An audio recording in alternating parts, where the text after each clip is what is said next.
तो जब next concept है, वो कॉन्सेप्ट में ऐसा ही है कि हमको जब अब तक पढ़ते जा रहे हैं कि जो हम रिवॉल्यूशन कर रहे हैं वो एक्स के एक्सिस के रेस्पेक्ट में कर रहे हैं, और या तो रिवॉल्यूशन कर रहे हैं वाई की रेस्पेक्ट में। लेकिन कभी कभार क्वेश्चन में ऐसा पूछ लिया जाता है कि कोई भी लाइन के रेस्पेक्ट में अगर वो रोटेशन मारे या रिवॉल्यूशन करे तो उसका वॉल्यूम क्या होगा। तब उस टाइम में क्या हमको फॉर्मूला इस्तेमाल करना है, क्या मेथड इस्तेमाल करनी है, तो उसके लिए एक नया फॉर्मूला है। फॉर्मूला मतलब बेसिकली उसी से डिराइव्ड हुआ है, बट आपको याद रहना चाहिए। जैसे अब मैंने यहाँ क्या लिखा है, the axis rotation being any line, कोई भी लाइन हो सकती है, that if axis of rotation is neither x axis nor y axis but it is any other line. अब हमने लाइन लेट कर दी ए बी, कोई भी लाइन हो सकती है। Then the volume of the solid generated by the revolution about A B of arc area bounded by the curve the AB and the perpendicular that on axis is। अब यहाँ पर AB और जो perpendicular axis, तो क्या है कि integral m to m pi dot P M square dot differentiation of O M. अब यहाँ पर पी एम क्या है और ओ एम क्या है। पी एम एक्चुअली मैंने जैसे उसमें बताया परपेंडिकुलर एक्सिस। मान लेते हैं मैं यहाँ पर एग्जाम्पल थ्रू ये कोई कर्व है, ठीक है, मैंने बोला कि यहाँ पर एक कॉर्ड बना दो, ठीक है, ये ऐसे कर दिया मैंने, ये मैं बोला ये कॉर्ड बना दो और इस कॉर्ड के रेस्पेक्ट में इसको मैं रोटेशन करूँगा। तो अब यहाँ पर बोलेंगे ये कैसे रोटेशन है, तो इसके अंदर जो ये मैं एक पॉइंट मान लेता हूँ, लेट से एम, यहाँ पॉइंट मान लेता हूँ पी। तो ये जो पी एम होगा ये होगी परपेंडिकुलर, ठीक है, और जो यहाँ ओ, यहाँ से ओरिजिन से यहाँ का जो डिस्टेंस है वो होता है ओ एम। उसके रेस्पेक्ट में हमको डिफरेंशिएट का डेरिवेटिव लिखना है। तो ये fix point on the axis of rotation, यहाँ एक्सिस ऑफ रोटेशन कोई पॉइंट फिक्स है ओ, और एम का हमको निकालना है। अभी आपको सिर्फ थोड़ा सा लग रहा होगा कंफ्यूजिंग, तो मैं थोड़ा क्वेश्चन करता तो आपको थोड़ा बेटर अंडरस्टैंड होगा। क्वेश्चन में मतलब ईजी हो जाएगा। अब क्वेश्चन करने से पहले चलो मैं क्वेश्चन के साथ ही बता दूंगा, आपको एजम्पटोड्स निकालना आना चाहिए, क्योंकि ये इस टाइप के क्वेश्चन होते हैं ना, बिना एजम्पटोड्स आप नहीं कर पाते। अगर आपको एजम्पटोड्स नहीं आते तो आपको एजम्पटोड्स पहले करना पड़ेगा, उसकी भी क्लास में डाल दूंगा। तो अगर आपको एजम्पटोड्स ध्यान होगा तो आप क्वेश्चन में क्या डायरेक्टली ऐसे हिंट लेके बोल देंगे कि find the revolution with respect to axis of asymptote. अब एजम्पटोड नहीं निकालना आता तो फिर हम बिना एजम्पटोड की कोई लाइन नहीं बना सकते, लाइन नहीं बनेगी तो हम पुट कैसे करेंगे, ठीक है। तो फिर मैं इसका क्वेश्चन लिखता हूँ, ठीक है। अब आप देखो कैसा फर्क पर डिफरेंस पड़ता है। सो क्वेश्चन हमारे पास ये है, show that the volume of the solid generated by the revolution of the curve. अब कर्व की इक्वेशन क्या दी हुई है, अबाउट इट एसिम्पटोट इज दिस। अब सीधा सीधा एग्जाम के अंदर क्वेश्चन में आपको यही पूछ लिया जाएगा, तो हम इसका जो सॉल्यूशन लिखेंगे तो गिवन इक्वेशन, अब यहाँ पर क्या लिमिट निकालना पड़ेगा आपको। लिमिट निकालने के लिए डायग्राम आना चाहिए, और डायग्राम के लिए आप फिर एसिम्पटोट निकालना आना चाहिए। तो इसमें एसिम्पटोट तो कॉन्सेप्ट लगेगा, ऊपर से कर्व ट्रेसिंग का भी कॉन्सेप्ट लगेगा, क्योंकि बिना कर्व ट्रेसिंग के डायग्राम नहीं बनेगा, उससे एसिम्पटोट नहीं बनेगा। तो मैं पहले एक बार इसका मैं वापस इक्वेशन लिख देता हूँ और इसको नंबरिंग कर देता हूँ, बस मेरे साथ बने रहिए, अच्छी तरह से समझ आ जाएगा। इसकी इक्वेशन बने, ठीक। कर्व ट्रेसिंग में क्या होता है, सिंपल सा कर्व ट्रेसिंग, हम 3-4 स्टेप्स होते हैं, स्टेप्स लेके हम कर्व ट्रेसिंग पढ़ते हैं, ठीक है। तो कर्व ट्रेसिंग करने का तरीका कैसे है, अब पहले तो हमको ये पता करना होता है कि सिमेट्री के बारे में पता करना होता है कि ये सिमेट्री किसके हिसाब से। तो जब सिमेट्री पता करने का तरीका ये होता है कि जो सबसे highest power, doesn't matter x या वाई, उसकी इवन है किसी की भी, लेट से वाई या एक्स दोनों की अगर इवन है या किसी की भी इवन है तो उसके अबाउट सिमेट्रिक होगा, ठीक है। तो यहाँ पर जो हाईएस्ट पावर है किसकी है, इवन वाई की है। तो द, ये लिखने की जरूरत ही, मैं वो कर्व ट्रेसिंग के हिसाब से दोनों कनेक्ट कर, the curve above is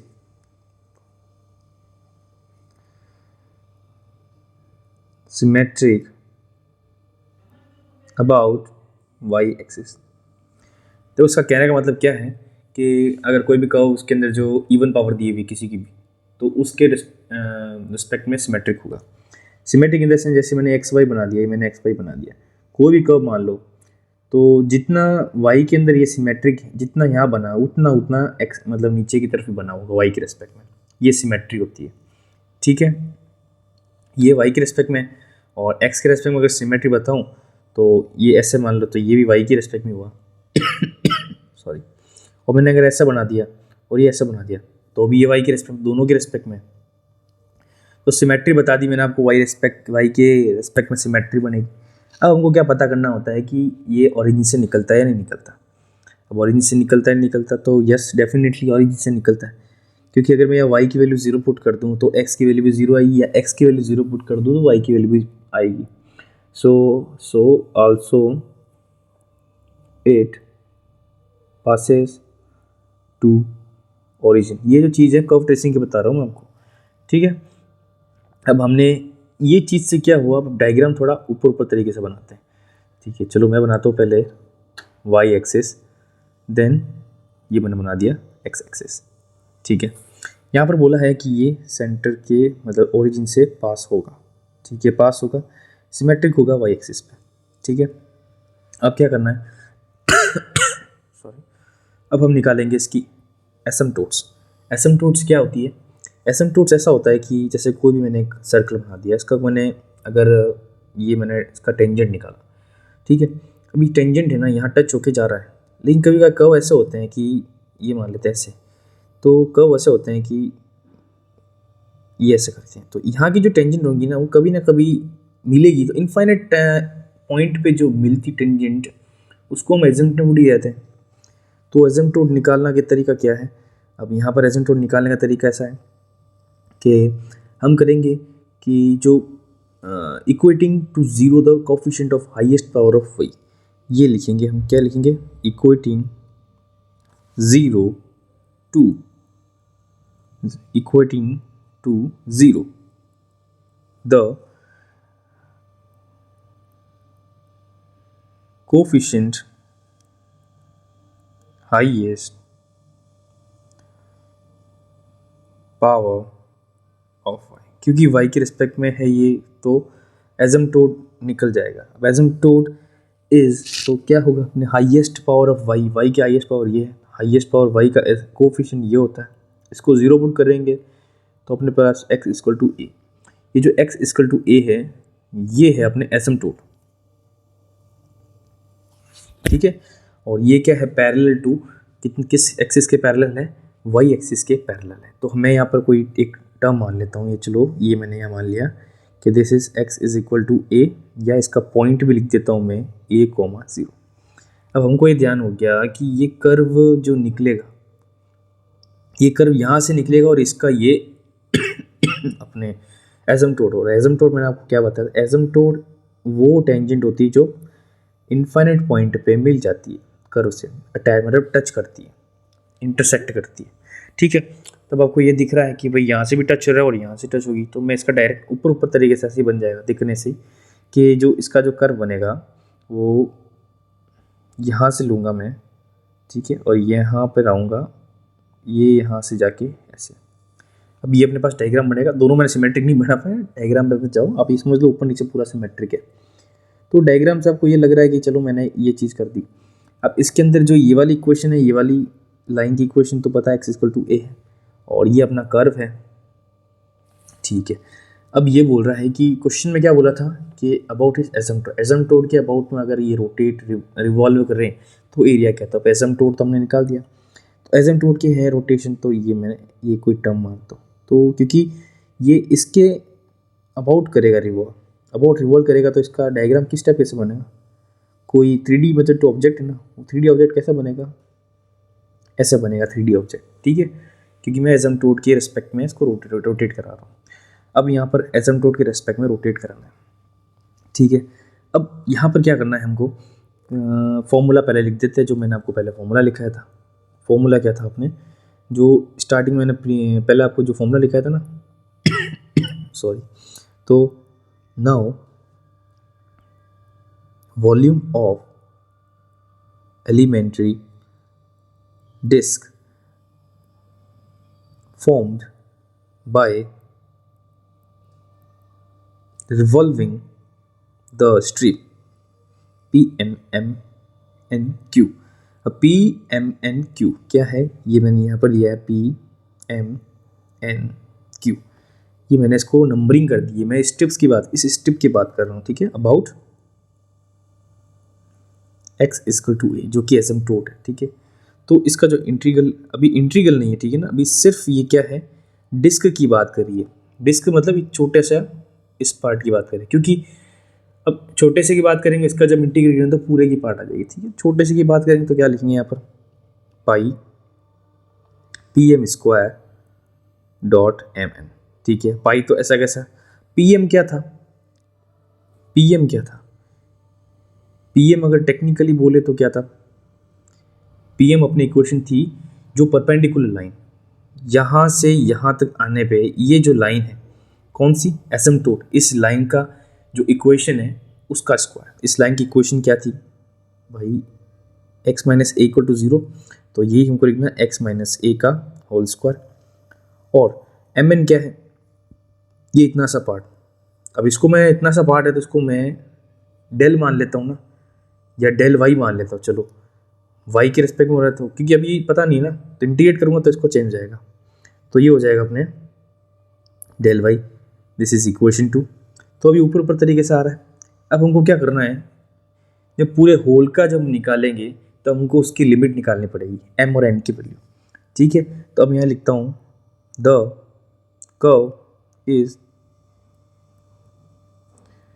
symmetrical about x axis. देखो कर्व सिमेट्रिक एक्स एक्सिस के, क्योंकि ये एक्स एक्सिस है, इसके ऊपर जितना ये बना रहा है डायग्राम उतना उतना नीचे भी बना रहा है, ठीक है। And for the portion of curve about x axis varies from 0 to infinite. अब ये क्या लिखा मैंने, देखो कर्व 0 से इन्फाइनाइट है, क्योंकि यहाँ पर जो x की वैल्यू आ रही 0 सॉरी, और ये कंटिन्यू जाता जा रहा है इन्फाइनाइट तक, और इन्फाइनाइट पे ही अपनी क्या बोलते हैं एजम्प्टोड मिलती है कर्व से, तो हमको लिमिट पता चल गई।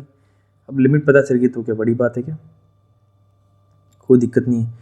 तो हम क्या करेंगे, पहले ऊपर वाला छोटा सा पॉइंट लेंगे, जैसे पॉजिटिव की बात करते हैं, ये नीचे तो माइनस हो जाएगा और यहाँ पर हो जाएगा प्लस में इन्फाइनाइट, मतलब जो इन्फाइनाइट तक चलता रहता है, ठीक है। तो अब हम क्या करेंगे, पहले ऊपर 0 से इन्फाइनाइट की बात कर लेंगे ना, जब हम, ये प्लस है और ये माइनस है, अगर 0 से इन्फाइनाइट की बात कर लेंगे तो उसको मल्टीप्लाई 2 कर देंगे तो पूरा एरिया आ जाएगा। तो मैं क्या लिखूँगा आगे, तो रिक्वायर्ड फॉर्मूला क्या हो जाएगा, 2 टाइम्स ऑफ लिमिट, मैंने क्या बोला 0 से पाई, और अंदर क्या अपने पाई है ही पहले से, पाई के साथ में ए माइनस एक्स का whole square dot d y. भाई डेल वाई का जो ये वाला चीज़ है ना, कंप्लीट इंटीग्रेशन करें डी वाई आ जाएगा।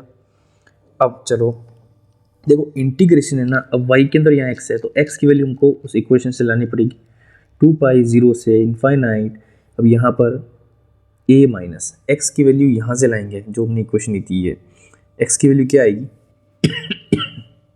तो मैं डायरेक्ट लिख रहा हूँ, अब ये खुद तिलकी करना, a y square upon y square plus a square bracket में टी वाई।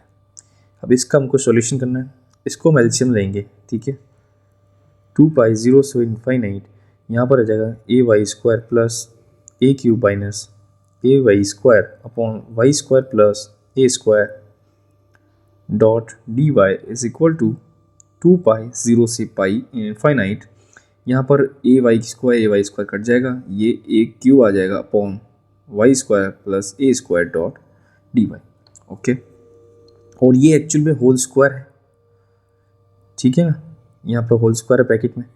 तो अब क्या करना, मैं जो कांस्टेंट चीज़ है वो बाहर ले लेता हूँ, जैसे 2 पाई है तो ए की पावर 6 हो जाएगा बाहर, 2 पाई ए की पावर 6 इंटीग्रल 0 से इन्फाइनाइट, यहाँ पर d y upon y square plus a square की पावर होल स्क्वायर।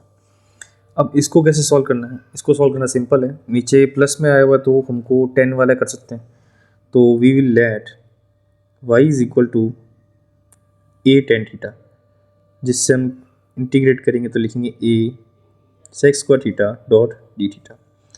पुट कर लेते हैं, लिमिट भी चेंज होगी, लिमिट अभी मैं लिखता हूँ। तो देखो यहाँ लिमिट क्या है, जब y की वैल्यू 0 है तो अपना t की जो थीटा की जो वैल्यू होगी वो भी 0 होगी, और अगर y की वैल्यू इनफाइनाइट है तो थीटा की वैल्यू π/2 होगी। अब देखो आप क्रोनोलॉजी देख, मतलब समझो आप, ये हो गया वैल्यू, तो मैं लिमिट डाल देता हूँ 0 से π/2। dy की जगह मुझे क्या लिखना है, a sec square theta dot d theta upon में y स्क्वायर की वैल्यू मैंने a स्क्वायर टेन थीटा, मतलब स्क्वायर हो जाएगा a टेन थीटा का a square tan square theta plus a square whole square dot c हो गया। चलो ठीक है, आगे करते solve. 2π e⁻6 limit 0 to π/2 a sec square theta dot d theta. ठीक है, नीचे क्या आ जाएगा अपने, ए स्क्वायर मैंने कॉमन ले लिया, 1 प्लस टेन स्क्वायर थीटा कितना हो जाएगा, सेक्स स्क्वायर थीटा, तो सेक्स स्क्वायर थीटा हो जाएगा, और इसका होल स्क्वायर है तो ये अपने सेक्स स्क्वायर की जगह हो जाएगा 6/4 थीटा। ठीक है, यहाँ से ए होगा ना, ये भी a⁻4 हो जाएगा, तो यहाँ पर क्या होगा, ये a इससे 1 से कटेगा और ये 3 आ जाएगा, और ये 3 इससे कटेगा तो 3 हो जाएगा, तो कितना हो जाएगा 2π e⁻3 0 से π/2, यहाँ सेक्स स्क्वायर थीटा 2 कट जाएगा तो sex square theta cos square theta dot d theta हो जाएगा। ठीक है, अब यहाँ पर करना कोई बड़ी चीज़ नहीं है, कॉस स्क्वायर थीटा को चेंज करना कैसे कर सकते हैं, कॉस स्क्वायर थीटा को चेंज, हमको कॉस स्क्वायर थीटा का फॉर्मूला पता है, 2π a स्क्वायर थीटा 0 से पाई ये हो जाएगा, तो 1 प्लस कॉस 2 थीटा। ठीक है, और यहाँ पर मल्टीप्लिकेशन में डिवाइड में 2 डॉट डी थीटा, सॉल्व करते हैं इसको, 2π a³ 1/2 का कितना हो जाएगा θ/2 लिमिट 0 से π/2। ठीक है, प्लस 1/2 मैंने बाहर ले लिया, यहाँ भी 1/2 बाहर लेना पड़ेगा। ठीक है, वो चलो कोई दिक्कत नहीं है, और अंदर आ जाएगा अपने cos थीटा का हो जाएगा sin 2 थीटा, 2 नीचे आ जाएगा 0 से π/2। ठीक है, इसको सॉल्व करते हैं, 2π a³ और यहाँ पर आ जाएगा π/4 प्लस 1/2 में 1/2 कॉमन ले लेता हूँ, 1/4 बाहर ले देता हूँ, sin 2 थीटा, मतलब यहाँ पर मैं अगर पाई लगाऊँ तो ये आ जाएगा sin पाई कितना होता है, sin पाई अपने 1 होता है। ठीक है, तो 1 माइनस 0, तो ये हो जाएगा π/4, तो ये भी 0 ही हो जाएगा एक्चुअल में, तो ये भी 0 ही हो जाएगा, क्योंकि यहाँ पर जो अपने वैल्यू है ना वो एक्चुअल में यहाँ π/2 तो है ही, और यहाँ पर 2 टाइम्स तो होगा, यहाँ पर साइन जो पाई होता है उसकी वैल्यू भी 0 आती है, तो ये तो पूरा कैंसिल हो गया, तो बच्चा कितना 2π a³ इंटू π/4, इसको जब सॉल्व करेंगे तो ये कितना आ जाएगा 1/2 पाई a³। अब अपने पास ये पाई स्क्वायर भी है, 2 पाई है, अब अपने पास ये आंसर आया। अब हमको प्रूफ क्या करना था, क्वेश्चन में चलते हैं। क्वेश्चन में लिखा हुआ एसिम्पटोट इज 1/2 पाई स्क्वायर a³, तो यही सेम आंसर आ गया, तो हेंस प्रूफ हमारे पास आंसर आ गया। तो इसके देखो ये क्वेश्चन में क्या होता है, एसिम्पटोट निकाल आना चाहिए, अगर आपको एसिम्पटोट निकालना नहीं आएगा तो आप नहीं कर पाओगे। ठीक है, तो ऐसा एक और क्वेश्चन करते हैं, सेम टू सेम क्वेश्चन। ठीक है, बट थोड़ा सा उसमें चेंज है, मतलब क्वेश्चन में थोड़ा सा